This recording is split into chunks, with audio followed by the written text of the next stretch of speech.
Rapaz amado, hoje estou aqui para gravar mais um vídeo e, na minha opinião, o melhor fundo imobiliário de papel da bolsa indexado IPCA.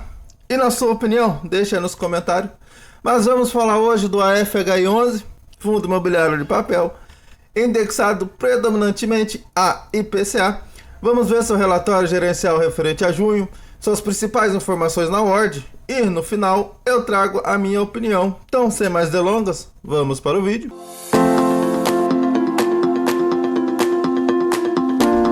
A FHI11, relatório referente a junho, aqui ele traz os principais highlights, sem taxa de performance, 7 ofertas um custo zero para o cotista e compromisso de não fazer emissões abaixo do valor patrimonial. O objetivo do fundo, rendimentos e ganho de capital através de investimentos majoritariamente em certificados e recebíveis imobiliários, os famosos CRIs. Ele é um fundo imobiliário puro sangue, ou seja, só tem CRI na carteira, CRI e caixa. O fundo teve início em abril de 2021, tem cerca de 38 mil cotistas, aumentou seu patrimônio líquido para 500 milhões, né? 500 milhões. Cota patrimonial caiu de 95 para 94,67. E a cota mercado no fechamento desse relatório estava R$ 95,46. Já vamos lá na ordem ver quantos que tá. Taxa de administração 1% ao ano e taxa de performance não tem. Então, antes de nós continuarmos, vamos lá na ordem ver quanto que ele está custando hoje, no dia que estou gravando esse vídeo, no dia 23/7. Tá com PVP de R$ 94,36, então tá levemente descontado. Tá com uma cota de R$ 94,36, então tá levemente descontado. PVP de 0,99. Dividendo yield dos últimos 12 meses de 12,79%, vacância zerada, alavancagem bruta praticamente zerada também.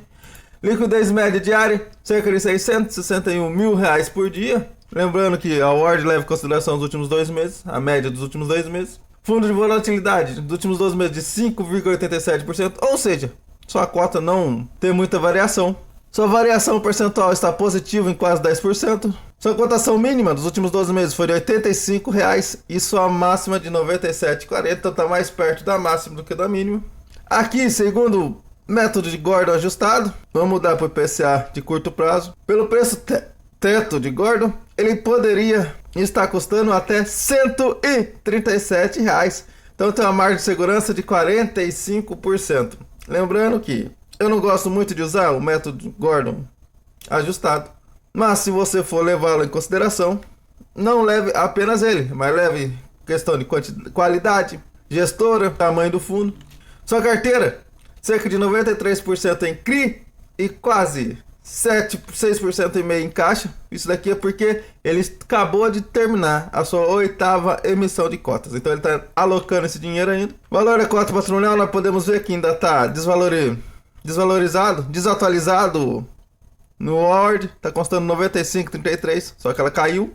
E o patrimônio líquido ainda também está desatualizado. Isso daqui é porque o relatório gerencial novo saiu hoje, no dia que eu estou gravando. O vídeo vai ao ar amanhã, na sexta-feira, mas ainda não deu tempo da Word atualizar. Nos próximos dias ele atualiza. Seu último rendimento, R$ 1,03 por cota. Nós vamos ver que ele manteve esse rendimento. 38.600 cotistas. Antes de voltarmos para o relatório, eu venho aqui pedir que, se você é novo no canal, primeiramente, seja bem-vindo. Se inscreve no canal, deixa o like, ativa as notificações e deixa um comentário sobre o AFHI11 no vídeo.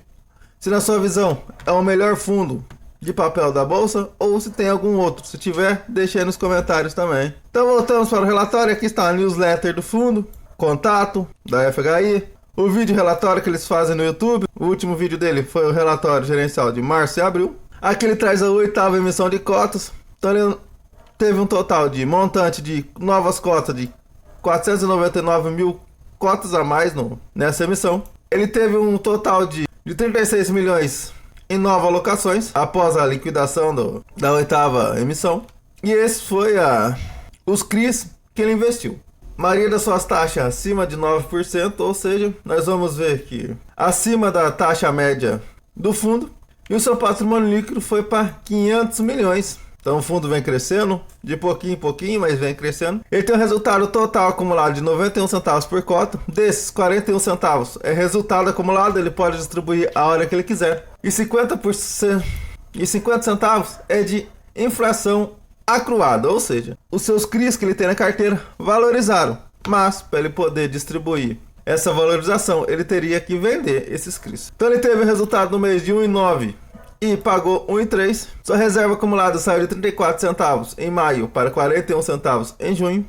Que ele traz o seu resultado mais detalhadamente. Seus rendimentos, pagou R$1,03 por cota, pagou no dia 21/7 e anunciou no dia 14/7. Então ele anuncia e já paga uma semana depois. Esse valor foi referente a um 16,34% ao ano.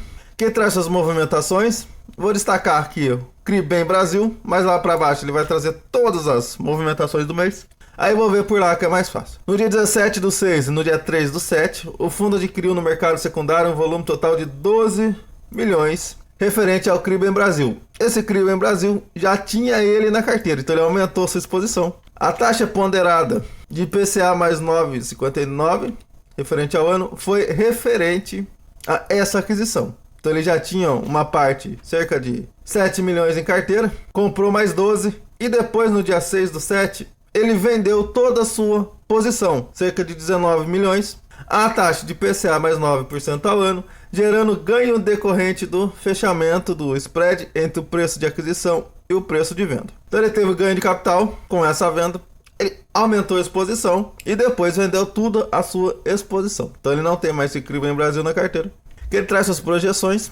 Em junho de 2026, o resultado do fundo foi positivamente impactado pelo IPCA de abril, que foi de 0,67%, resultando em uma maior receita decorrente da correção monetária na carteira de CRIs indexada a IPCA+. Aqui ele destaca que o mês de maio e o mês de junho, a correção monetária será menor. Em maio foi 0,58 e em junho 0,16. E para julho, a Ambima projeta de 0,23. Então, a partir dos próximos meses, o seu resultado recorrente à correção monetária será menor. Então, provavelmente, ele terá que usar reserva. A reserva que ele ainda tem 41 centavos para ajudar a manter, no mínimo, a distribuição. Quem traz a palavra gestor, por fim, a equipe de gestão informa que está estruturando uma nova operação indexada a IPCA+, com perspectiva de liquidação nos próximos 2 meses. A alocação nesta nova operação deve ficar próxima de 2% do patrimônio líquido do fundo.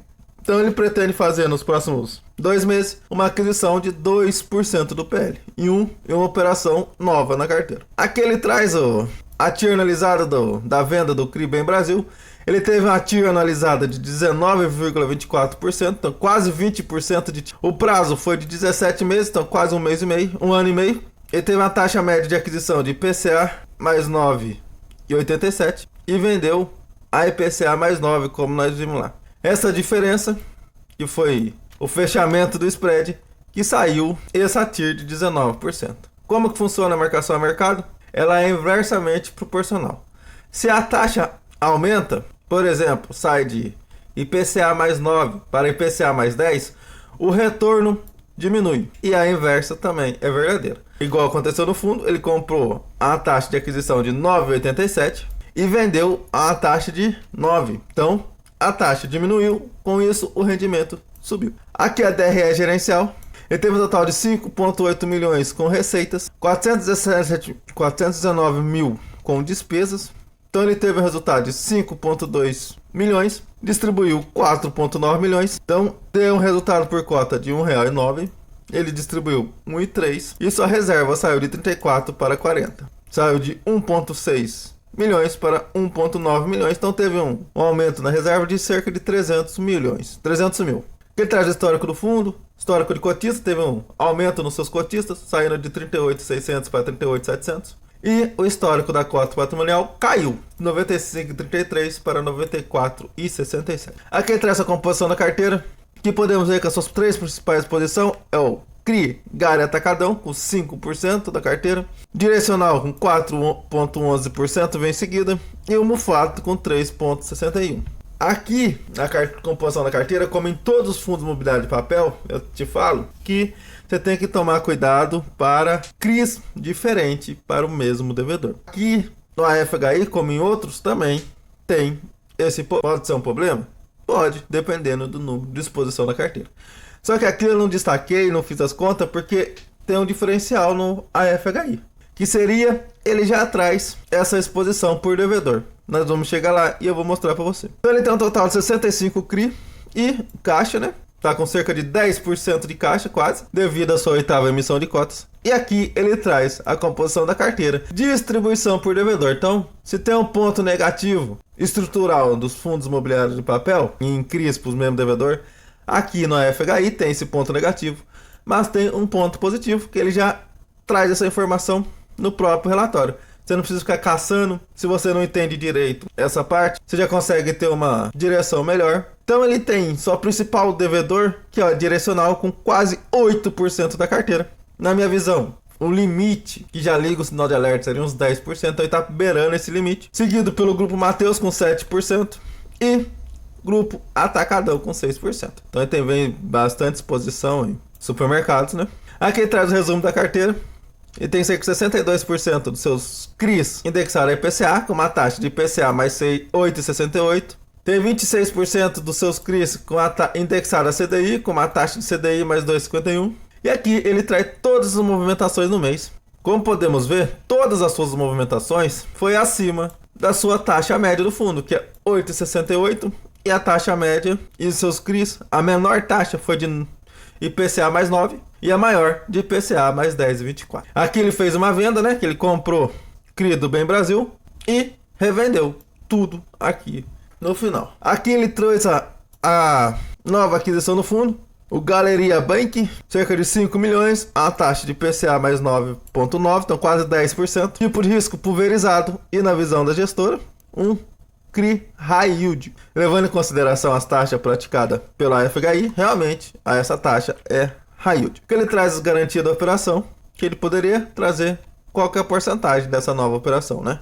Mas podemos ver daqui a pouco ali nos suas operações estruturadas. A alocação do fundo por indexador, 69% está indexado a IPCA, 29% CDI e tem 1% em pré-fixado, 90% em CRI, 9,69% em caixa. Tipo de risco, 53% contratual, 24,99% pulverizado e 21% corporativo. Por risco, high grade, 73% da carteira e high yield, 26% da carteira. Por segmento, 29% varejo essencial, 21% incorporação e 10% shopping center. Por securitizadora, 50% OPA, 24,98% RISA-SEC e 9% BARI-SEC. Por série, 73% série única e 23% série sênior.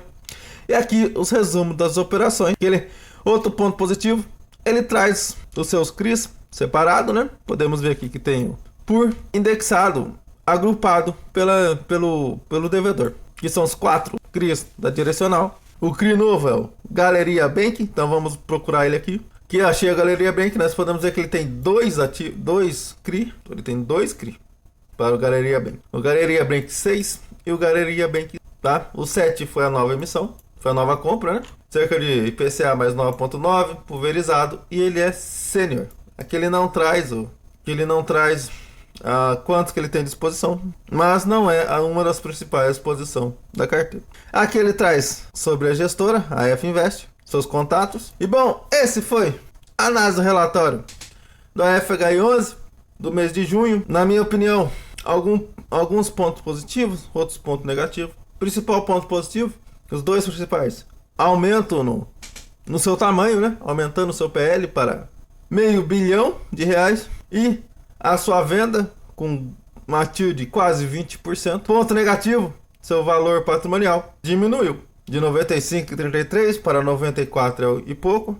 Mas, na minha opinião, se não for o melhor fundo de papel indexado a IPCA da bolsa, está entre o top 3. Então deixa aí nos comentários a sua opinião, se ele é ou não. Se não for, quais são, na sua opinião? Deixa aí os 3 primeiros. Esse foi mais um vídeo do Dividendos para a Liberdade. Que Papai do Céu abençoe a vida de todos. E nunca se esqueça, Jesus te ama e eu também. Não se esqueça de se inscrever no canal se você é novo por aqui. Se você chegou até aqui, meu muito obrigado.